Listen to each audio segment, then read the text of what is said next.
Hey, are you a struggling Sentinel player that was really just a chamber one trick for the past year?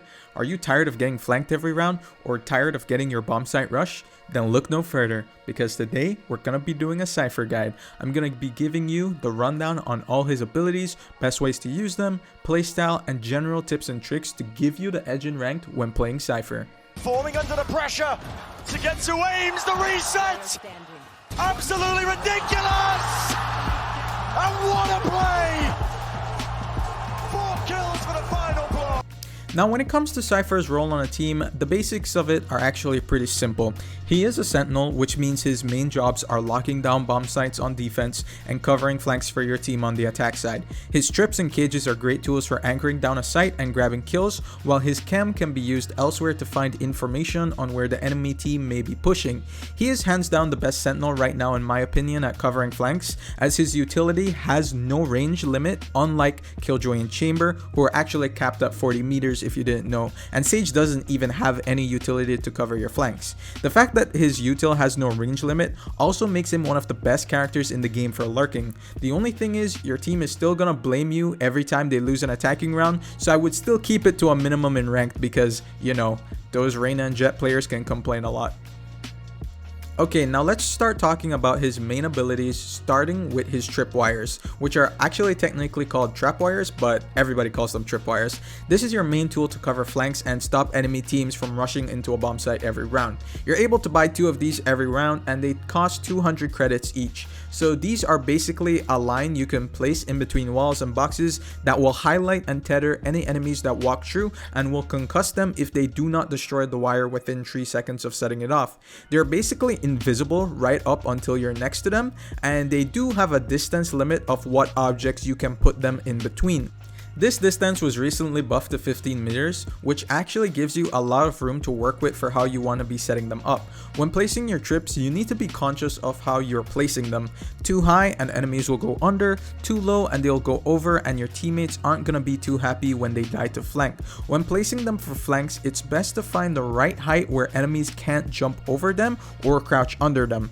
This way they will either have to break them or use a special ability to get past them, like a Jett updraft or other movement abilities. The same idea can be applied when using them on defense. On defense, try to place them in areas where enemies tend to push up aggressively, as when enemies are trying to rush, they won't always be paying attention to tripwire placement.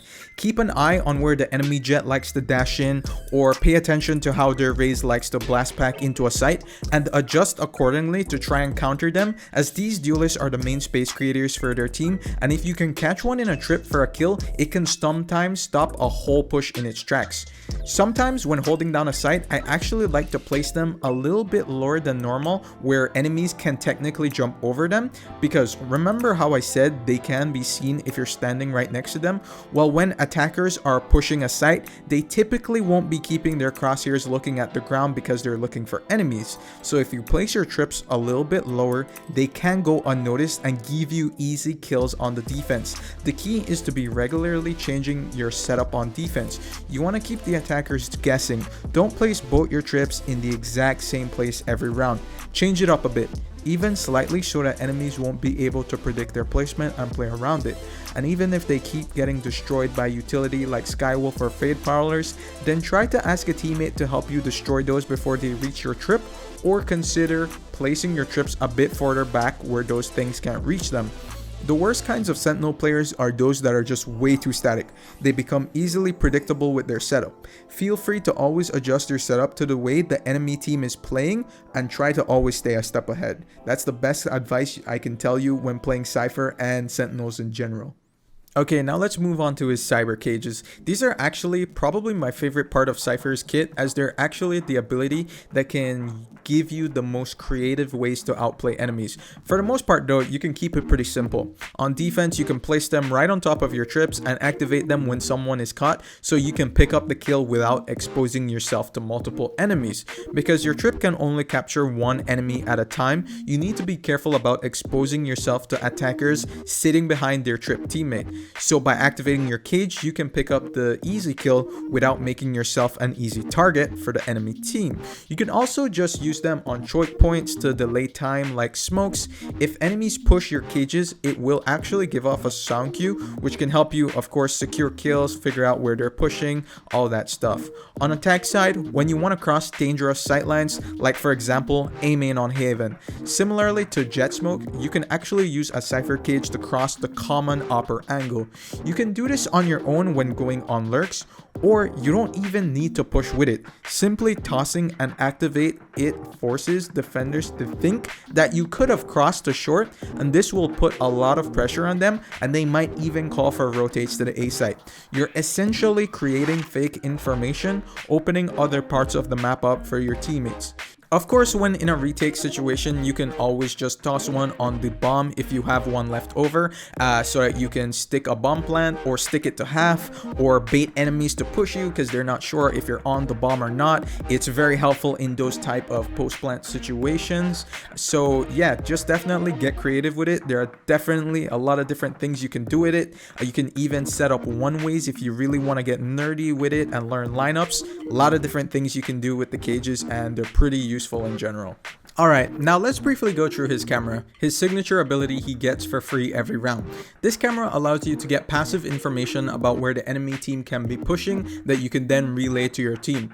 You can also use the camera to tag an enemy whose location will then be pinged with a yellow outline until they remove the tag. This makes it a very annoying tool for attackers to run into, but you're not always going to want to tag enemies with your cam. If they haven't spotted it, it could be best to just use it to get even more information on where the enemy team is playing, what areas they're pushing, how many are pushing that area is sometimes very crucial.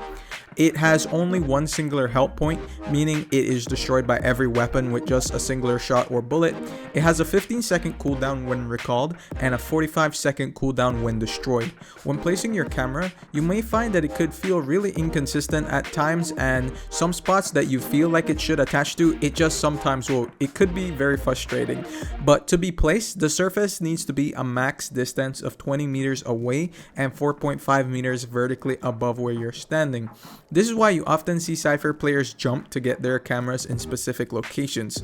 For our best camera placements, try to keep the cam hidden but able to still see crucial areas of the map. Now I know that's pretty vague, but as you continue to play Cypher and learn the best spots for his cameras, you'll start to get a natural feel of the best places you can hide your cam, or there are a million different YouTube videos with different Cypher setups that you can use to find cam spots that you really like. And lastly, we have Cypher's ultimate, Neural Theft. This is one of the more simple ultimates in the game. It costs 6 ultimate points and requires the corpse of an enemy to be activated. So you cannot activate this ultimate if all enemies on the enemy team are alive. You need at least one person to be dead that you can activate it on their body. Once activated, it will ping the location of all enemies twice with a 2-second interval in between the pings. This is great to find what areas of the map the enemies are controlling, which can give you a huge advantage in rotations on the attack side. Don't be scared to use this ultimate often. By nature, no matter how you use it, you'll always get some value out of it, and it has a very low cost, so you can rack up multiple of them in a singular half. This is also a pretty helpful tool when retaking to find what positions the attackers are playing in the post plant, which can give your defending team an edge. And pretty much that covers it, guys. I hope you guys learned something about Cypher today and can now more confidently pick him in your rank games. Since the chamber nerfs, he's been a very solid pick alongside Killjoy in a lot of my rank games, and even when you look at the pro scene, him and KG are definitely at the top right now for the Sentinel role.